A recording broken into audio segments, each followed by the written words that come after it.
I grew up in Queensland and ended up in Hobart, and that's where the Australian Antarctic Division is. And it was a little bit of luck that I got my first trip to Antarctica working on a research boat, and I just loved the place. And so when positions came up, I'd apply for them, and I was fortunately employed many times to go to Antarctica as a research assistant and to do research projects.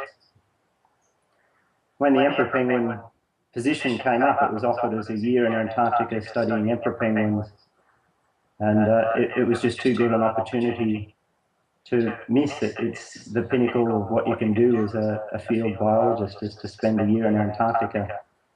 The life in that year was amazing. I wintered at Mawson Station with a bunch of other guys who I still keep in touch with, and we're all good friends.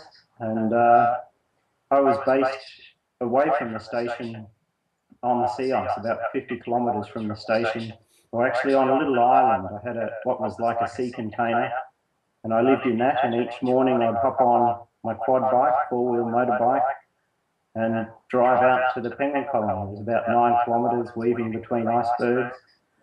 That was the best part of the day, really, the drive out to the colony, and then the drive home in the evening.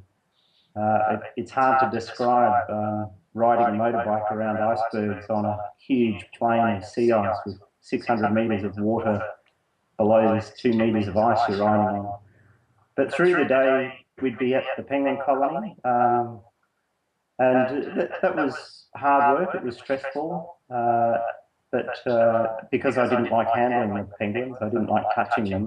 They're wild animals, and I'd much rather have looked at them and drawn them and photographed them than done research on them, which involved catching them and attaching things to them that would record their diving behaviour, for example.